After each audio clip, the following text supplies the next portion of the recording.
Good morning. पिछले lecture में हम लोगों ने ग्रेफाइट के बारे में देखा, ग्रेफाइट का स्ट्रक्चर के बारे में स्टडी किया कि ग्रेफाइट का स्ट्रक्चर को कैसे हम बना सकते हैं, किस तरह का स्ट्रक्चर है ये हमने देखा। बॉन्ड लेंथ के बारे में हमने स्टडी किया और इसके पिछले लेक्चर में हमने देखा बैंड थियरी। तो कुल मिलाकर के अभी तक हम लोगों ने 3 टॉपिक देखा, मॉलिक्यूलर ऑर्बिटल थियरी, इसके बाद बैंड थियरी एंड ग्रेफाइट। तो इन तीनों टॉपिक को हम देख चुके हैं। अगला जो टॉपिक हमारे पास है उस टॉपिक का नाम है, next topic is fluorines. Fluorines हमारा जो नेक्स्ट टॉपिक होगा, और फ्लोरीन्स या आप इसको दूसरे नाम से भी जानते हैं और C60, तो ये 2 नामों से जाना जाता है। और भी इसके कई नाम है, बकमिस्टर फ्लोरीन्स भी कहते हैं, फ्लोरीन्स है, C60 है, तो ये सारे इसके नाम हैं। इसको भी शॉर्ट नोट के फॉर्म में देख सकते हैं। एग्जामिनेशंस में क्वेश्चन कैसे आ रहे हैं, एग्जामिनेशन में क्वेश्चन आ रहे हैं इसके स्ट्रक्चर के बारे में पूछा जा रहा है या तो इसके एप्लीकेशन के बारे में पूछा जा रहा है, या दोनों क्वेश्चन को मर्ज कर दिया जा रहा है और कहा जा रहा है स्ट्रक्चर के बारे में बताइए और साथ ही साथ उसकी एप्लीकेशन को भी बताइए। ऐसा प्रिपरेशन भी देख सकते हैं, प्रिपरेशन भी छोटा सा टॉपिक है तो प्रिपरेशन को भी देख सकते हैं। यानी आज का जो हमारा लेक्चर होगा ये इसके स्ट्रक्चर, प्रिपरेशन और साथ ही साथ इसके एप्लीकेशन पर बेस्ड होगा। तो ये 3 चीजें हम देखेंगे फ्लोरीन्स की। सबसे अच्छी बात ये है कि जो फ्लोरीन्स है ये क्या है, ये भी कार्बन का एलोट्रॉप है। ये भी कार्बन का एलोट्रॉप है। ऐसा एक्चुअली है क्या कि 1985 समय है, 1985 का। 1985 से पहले कार्बन के 2 ही एलोट्रॉप हुआ करते थे। 2 ही एलोट्रॉप के बारे में हमें पता था। ऐसा कौन कौन से 2 एलोट्रॉप थे भाई? तो एक जो आपका था उसका नाम है डायमंड, और जो दूसरा हमने भी पढ़ा है कुछ समय पहले उसका नाम है ग्रेफाइट। ये 2 ही हमें पता थे। लेकिन 1985 में, इस 1985 में यूनिवर्सिटी का नाम है राइस यूनिवर्सिटी।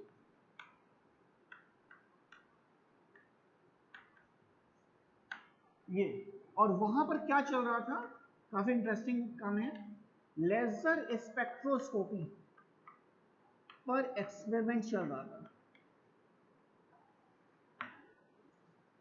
1985 का समय है, राइस यूनिवर्सिटी है, वहां पर लेजर स्पेक्ट्रोस्कोपी पर एक्सपेरिमेंट चल रहा था।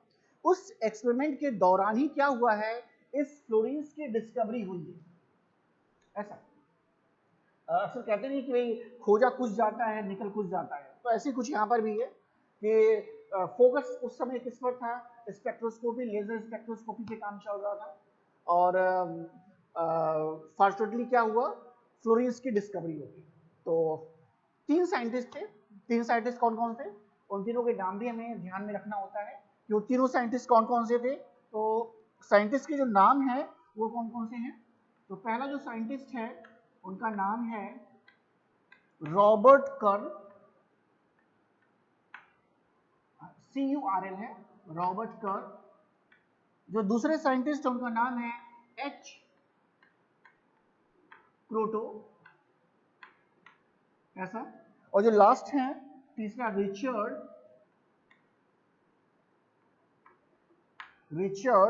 स्मेलिंग।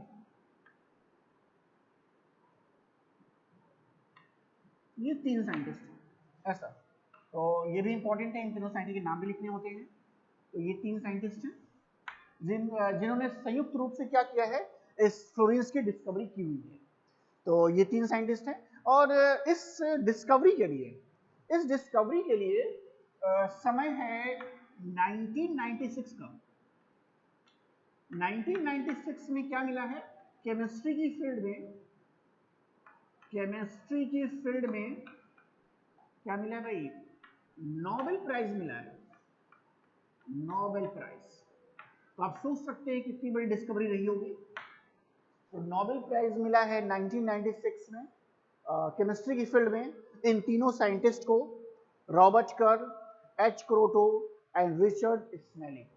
तो ये इसका इंट्रोडक्शन पार्ट है कि इसकी डिस्कवरी कैसी हुई है। तो कार्बन का थर्ड एलोट्रॉप है, दो एलोट्रॉप तो पहले से जान रहे हैं, diamond first allotrope, graphite is the second allotrope and third allotrope is a fluorine. तो आप कह सकते हैं कि fluorine is a third allotrope of carbon. Okay, allotrope होने का मतलब है कि इसका भी जो स्केलेटन होगा वो स्केलेटन किससे बना होगा, कार्बन से बना होगा। तो स्केलेटन इसका भी कार्बन से ही बना हुआ है, ग्रेफाइट की तरह। ग्रेफाइट में भी क्या हेक्सागॉन्स हैं, लेकिन एक अंतर है, यहां पर क्या है, यहां पर हेक्सागॉन रिंग्स भी हैं और साथ ही साथ पेंटागॉन रिंग भी हैं। ऐसा यानी आपको यहाँ पे क्या देखने को मिलेगा कि हेक्सागॉन रिंग्स को भी देखने को मिलेगा और साथ ही साथ पेंटागॉन रिंग भी देखने को मिलेगा। अब देखिए ग्रेफाइट में क्या था, ग्रेफाइट में हेक्सागॉन रिंग थे, अरेंज होकर के सीट स्ट्रक्चर बनाते थे। यहां पर सीट स्ट्रक्चर नहीं है। यहां पर सीट स्ट्रक्चर क्यों नहीं है, क्योंकि पेंटागॉन्स भी आ जा रहे हैं। तो पेंटागॉन्स आ जाने के नाते कैसा स्ट्रक्चर हो जा रहा है, स्ट्रक्चर जो हो जा रहा है वो हॉलो स्ट्रक्चर्स के फॉर्म में है। और हम कहते हैं भाई ट्यूब का फॉर्मेशन होता है या फिर वायर्स के फॉर्मेशन होते हैं, तो अलग अलग फॉर्म्स हम देखेंगे भी। तो स्ट्रक्चर हॉलो स्ट्रक्चर्स यहाँ पे बन रहे हैं, स्फेरिकल हॉलो स्ट्रक्चर्स बन रहे हैं, किसके कारण, पेंटागॉन्स के कारण। ऐसा स्ट्रक्चर बना के देखते हैं तो आपको समझ में आएगा कि कैसे स्ट्रक्चर्स बन रहे हैं, किस तरह से अरेंजमेंट हो रहा है। तो एक छोटा सा स्ट्रक्चर बनाने की कोशिश करते हैं कि किस तरह से फ्लोरीन्स का एक मॉलिक्यूल का स्ट्रक्चर बना सकते हैं। तो बहुत ही आसान सा स्ट्रक्चर बनाने का कोशिश करेंगे कि जिससे आपको बनाने में आसानी हो।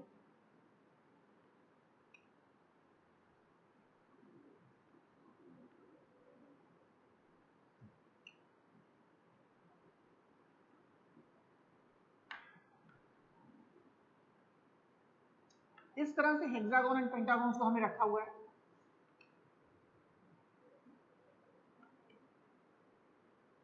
ऐसा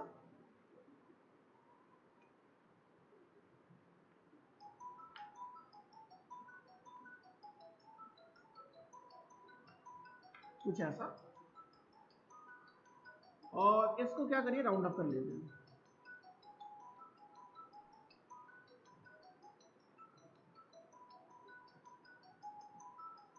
कुछ ऐसा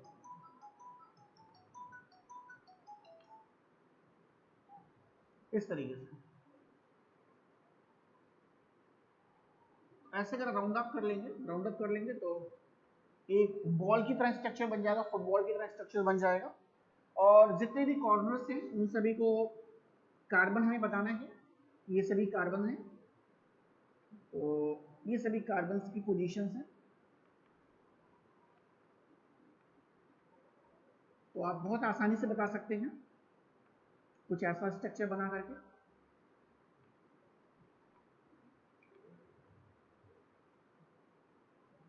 तो ये कार्बन की पोजीशंस को बताएंगे कुछ ऐसा। तो देखिए यहाँ पर ये हेक्सागोन है, ये हेक्सागोन है, और इस हेक्सागोन के साथ हमने पेंटागोन को लिया हुआ है। ऐसा एक मॉलिक्यूल है, it is a single molecule, और you can say a molecule of C60। ऐसा अगर एक मॉलिक्यूल की हम बात करें तो एक मॉलिक्यूल में कार्बन की जो संख्या होती है यानी 60 एटम्स होते हैं कार्बन के, 60 atoms, 60 atoms in a single molecule.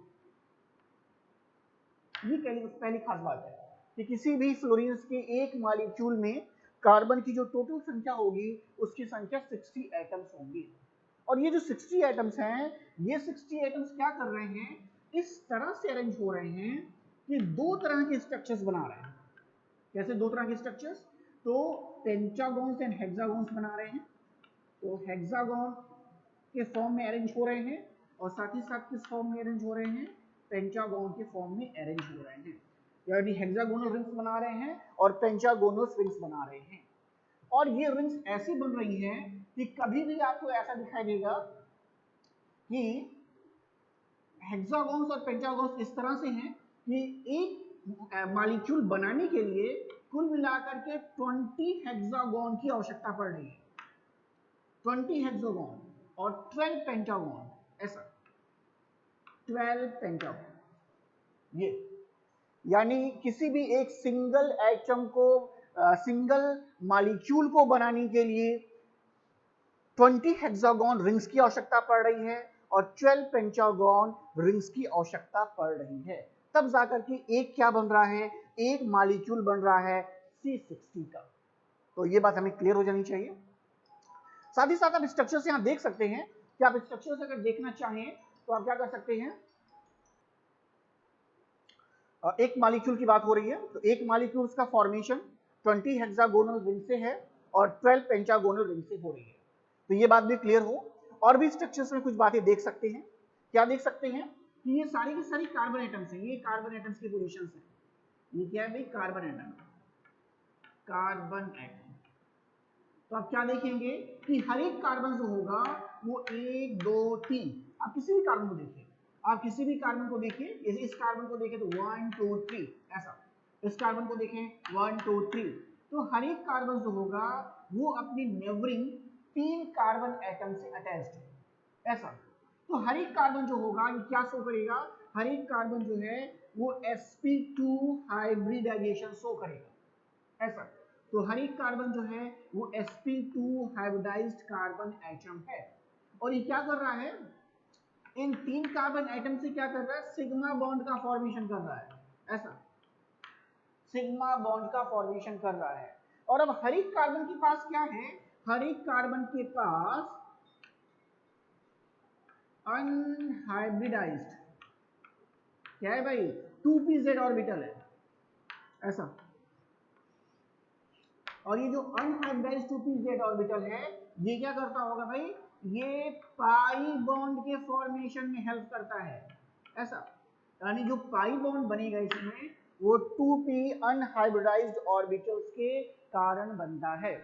तो ये यहाँ पे हम लोग देख रहे हैं कि बॉन्डिंग के बारे में इसमें, कि अगर इसके स्ट्रक्चर्स को हम स्टडी करें तो आपको पता चलेगा कि हर एक कार्बन एटम जो होगा 3 अलग अलग कार्बन एटम से अटैच्ड होगा। हर एक कार्बन एटम जो होगा sp2 हाइब्रिडाइज्ड ऑर्बिटल होगा, साथ ही साथ अपने तीनों कार्बन एटम से सिग्मा बॉन्ड का फॉर्मेशन करेगा। हर एक कार्बन के पास एक जो होगा 2pz अनहाइब्रिडाइज्ड ऑर्बिटल होगा और ये ऑर्बिटल जो है पाई बॉन्ड के फॉर्मेशन में हेल्पफुल है। तो ये इसके स्ट्रक्चर से जुड़ी हुई कुछ बातें हैं जिनको हमने देखा। अब जो अगली बात हम देखने जा रहे हैं इसके कितने फॉर्म हैं और उन फॉर्म को हम क्या क्या कहते हैं। तो अगला जो हमारा टॉपिक है इसमें,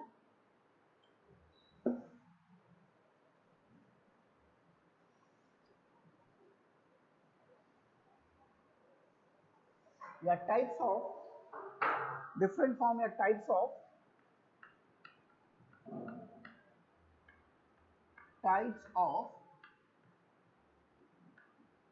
फ्लोरीन्स, कितने तरीके के फ्लोरीन्स हो सकते हैं। तो नॉर्मली हम देखते हैं 3 तरह के फ्लोरीन्स हैं। नॉर्मली हम देखते हैं कि 3 तरह के फ्लोरीन्स हैं। पहले को हम कहते हैं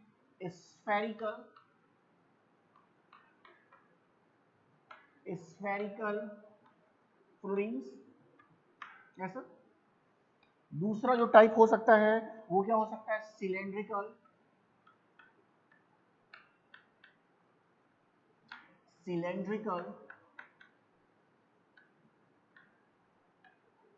फ्लोरीन्स हो सकता है। और तीसरा जो हो सकता है that is a planar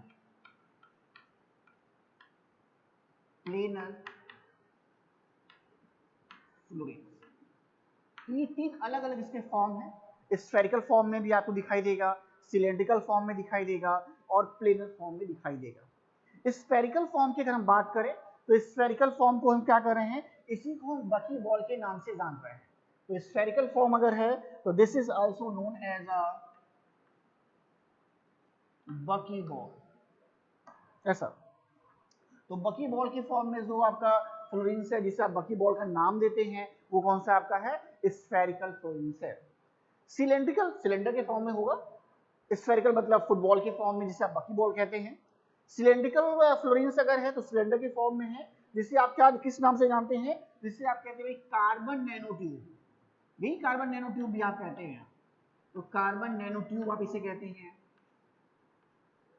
carbon nano tube. आपने carbon nano tube, carbon nano wire का नाम सुना है, तो कार्बन नैनो ट्यूब वही है। सिलेंड्रिकल फ्लोरीन्स को ही हम किस नाम से जान रहे हैं, कार्बन नैनो ट्यूब के नाम से जान रहे हैं। या फिर आप दूसरा नाम इसे क्या कह सकते हैं, या फिर आप कह सकते हैं बकी ट्यूब, तो इस नाम से भी आप जानते हैं ऐसा।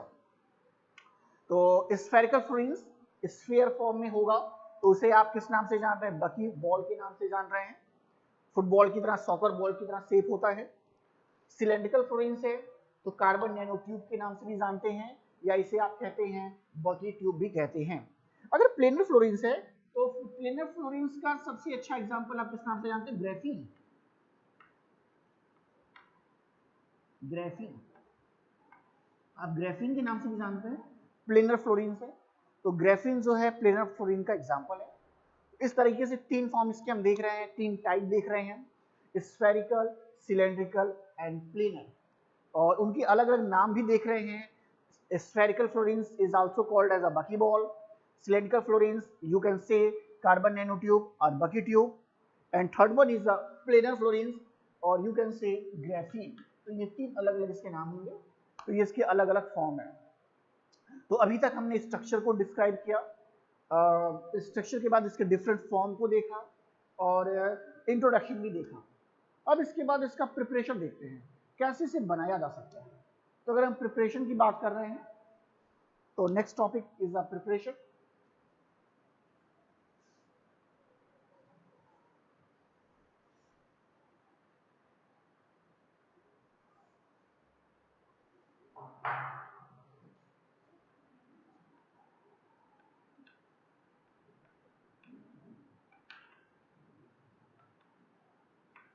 प्रिपरेशन कैसे बना सकते हैं, तो इसको बनाने के लिए एक छोटा सा इंस्ट्रूमेंट है, उसे बना के देखते हैं तो आपको बात समझ में आ जाएंगी कैसे बन रहा है। ये बहुत ही सिंपल सा इंस्ट्रूमेंट है, देख लेते हैं कैसे ये है, कैसे बनाया जा रहा है इसे।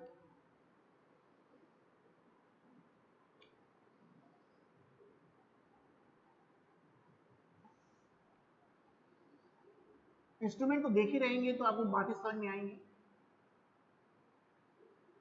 ये इस तरह का इंस्ट्रूमेंट है,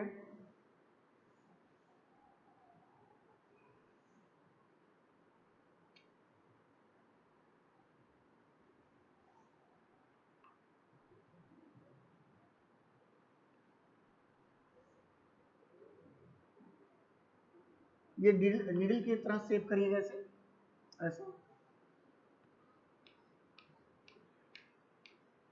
कुछ ऐसा। तो बहुत ही आसान सा फिगर है, कोई बहुत ज़्यादा आपको कुछ करना नहीं होता इसमें। ये बेस है, तो आपके ऊपर है बेस, आप कैसा बनाते हो। ये इसका बेस है,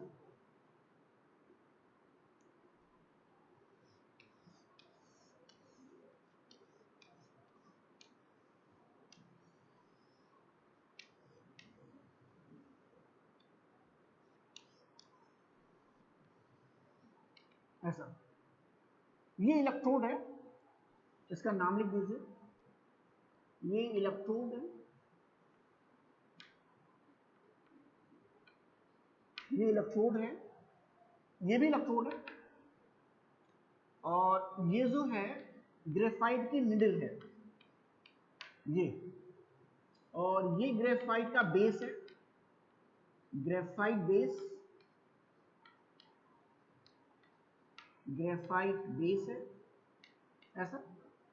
और दोनों इलेक्ट्रोड को इलेक्ट्रिक करंट चाहिए, तो एक एनर्जी सप्लाई चाहिए, तो एक यहां पर एनर्जी सोर्स बनाइए ऐसा, जिससे इन दोनों को जोड़िए। ये क्या भाई, एनर्जी सोर्स है, ये एनर्जी सोर्स है ऐसा। तो देखिए क्या होने वाला है, बहुत ही सिंपल सा ये होने वाला है। और पूरा ये इंस्ट्रूमेंट जो है, इस इंस्ट्रूमेंट को हीलियम की कंडीशन में सेटअप करिए, मतलब हीलियम एटमॉस्फेयर में सेटअप करिए। इनर्ट एटमॉस्फेयर होना चाहिए, हीलियम का एटमॉस्फेयर नॉर्मली लेते हैं, तो पूरा इंस्ट्रूमेंट जो है वो आपका इनर्ट एटमॉस्फेयर में सेटअप है। ऐसा करना क्या है इसमें, देखते हैं कैसे होगा। तो यहां पर एनर्जी सोर्स है, इलेक्ट्रोड्स को एनर्जी प्रोवाइड की जा रही है, ये निडल है और ये ग्रेफाइट का बेस है, मतलब एक ग्रेफाइट का बार लगा दिया गया है, एक टुकड़ा लगा दिया गया है ऐसा, और ये निडल है, रोटेटिंग निडल है। अब जैसे इसके संपर्क में आएगा तो क्या होगा, ये जो ग्रेफाइट का बार है इसमें क्या होगा, ग्रेफाइट का इवेपोरेशन होगा, ऐसा इवेपोरेट होगा। और इस इवेपोरेशन में क्या होगा, कुछ परसेंटेज किसका होता है, कुछ परसेंटेज किसका होता है भाई, C60 के मॉलिक्यूल्स का होता है। तो क्या करते हैं, इस C60 मॉलिक्यूल को आइसोलेट कर लेते हैं। तो यहां पर क्या होगा, इलेक्ट्रिक आर्क पैदा होगा ऐसा।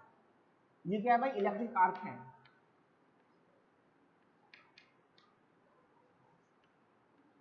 इलेक्ट्रिक आर्क ऐसा, तो यहाँ पे इलेक्ट्रिक आर्क उत्पन्न हो रहा है और इससे क्या होगा कि C60 के कुछ मॉलिक्यूल्स बनते हैं और उसे आसानी से हम क्या करते हैं, आइसोलेट कर लेते हैं। तो ये एक सिंपल सा तरीका है बनाने का, प्रिपरेशन करने का, कि ग्रेफाइट रॉड के इवेपोरेशन से हम क्या कर सकते हैं, C60 का फॉर्मेशन कर सकते हैं। एक और तरीका हमारे पास है बेंजीन के कंबशन से। तो एक आपका ग्रेफाइट के इवेपोरेशन से है और दूसरा जो तरीका है वो बेंजीन के कंबशन से है। तो दूसरे तरीके में क्या होता है, इसके प्रिपरेशन के एक और तरीका देखने जा रहे हैं।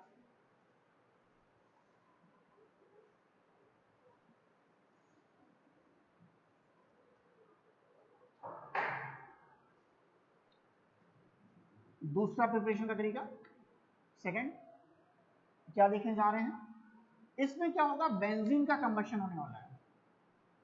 बेंजीन का कंबशन ऐसा, बेंजीन का कंबशन किसमें करना है, फिर से आपको इनर्ट एटमॉस्फेयर लेना है। तो एटमॉस्फेयर कैसा होना चाहिए, फिर से मान लीजिए आपने हीलियम का एटमॉस्फेयर लिया हुआ है ऐसा, तो एटमॉस्फेयर हीलियम का होना चाहिए, इनर्ट एटमॉस्फेयर होना चाहिए। और इस इनर्ट एटमॉस्फेयर में क्या कर रहा है, बेंजीन का कंबशन कर रहा है। और इस बेंजीन के कंबशन से क्या होता है, सूटी फ्लेम बनता है, सूटी फ्लेम।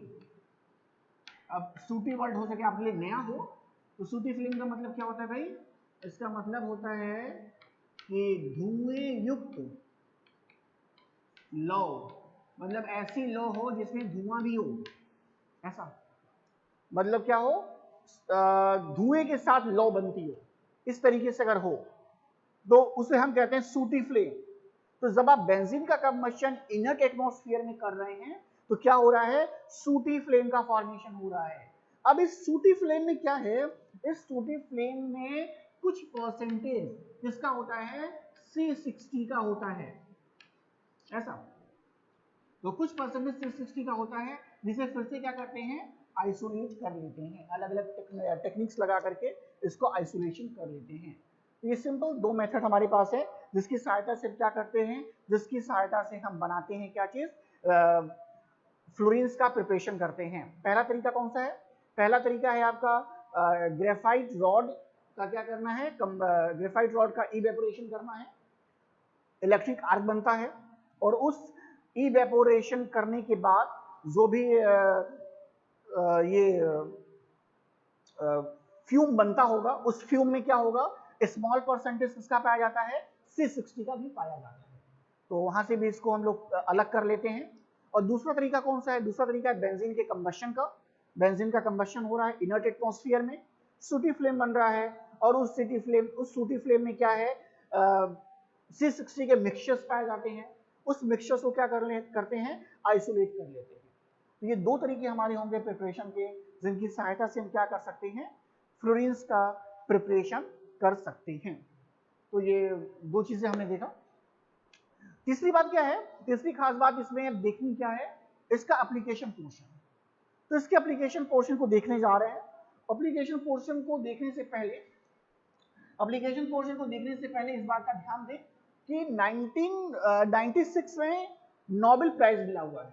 अब नोबेल प्राइज मिला है तो कुछ ना कुछ बड़ी बात रही होगी, देखते हैं क्या बड़ी बात रही होगी। तो देखिए हो क्या रहा है, एक्चुअली हो क्या रहा है कि इसके द्वारा क्या बन रहा है, इसके द्वारा कार्बन नैनो ट्यूब्स बन रहे हैं, नैनो ट्यूब्स का फॉर्मेशन हो रहा है। क्यों कार्बन नैनो ट्यूब से नहीं बन रहा है, कार्बन नैनो वायर बन रहे हैं, कार्बन नैनो वायर ऐसा।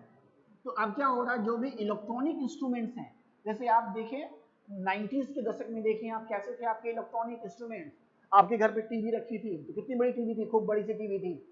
आपके घर जो डेस्कटॉप हुआ करता था, उस डेस्कटॉप को ध्यान दीजिए। पहले क्या होते थे, पहले जो भी इंस्ट्रूमेंट इस्तेमाल किए जाते थे वो काफी बड़े होते थे, ह्यूज होते थे।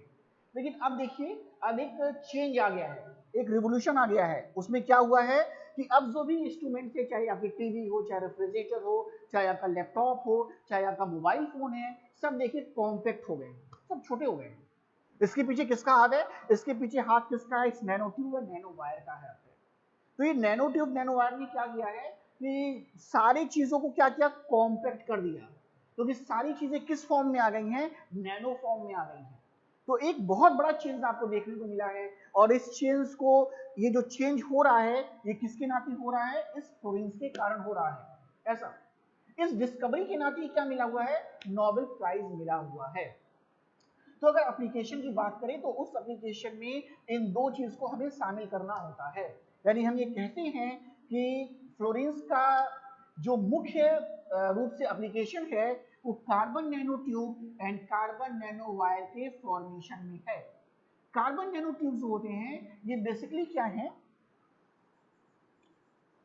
कार्बन नैनो ट्यूब जो हैं ये बेसिकली क्या है, सुपर कंडक्टर के फॉर्म में इस्तेमाल किए जा रहे हैं, सुपर कंडक्टर के फॉर्म में इस्तेमाल किए जा रहे हैं ऐसा। तो अगर हमें सुपर कंडक्टर के फॉर्म में बनाना कुछ है तो हम क्या कर सकते हैं, हम यहाँ पर जो है कार्बन नैनो ट्यूब का इस्तेमाल कर सकते हैं। इसके साथ ही साथ हम क्या करते हैं, फ्लोरेंस का इस्तेमाल कंपोजिट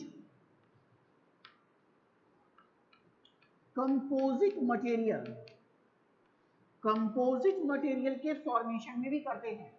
अगर हमें कंपोजिट मटेरियल को बनाने होते हैं तो उसमें भी हम क्या करते हैं, carbon nano tube and carbon nano wire का इस्तेमाल करते हैं। तो कंपोजिट मटेरियल के फॉर्मेशन में हुआ, सुपर कंडक्टर के फॉर्मेशन में हुआ, या फिर क्या हो सकता है, कार्बन नैनो ट्यूब या कार्बन नैनो वायर का फॉर्मेशन करना हुआ। इस सभी में किसका एप्लीकेशन है, इस फ्लोरेंस का एप्लीकेशन देखने को मिलेगा।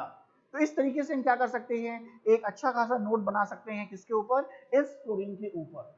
और उसमें इसके डिस्कवरी से लेकर के इसकी एप्लीकेशन पार्ट को हम देख सकते हैं। डिस्कवरी से स्टार्ट करेंगे, इसकी डिस्कवरी कहाँ हुई, किन किन लोगों ने किया है, नोबेल प्राइज इसे मिला है, और ये सारी बातें आएंगी इसके इंट्रोडक्शन पार्ट में।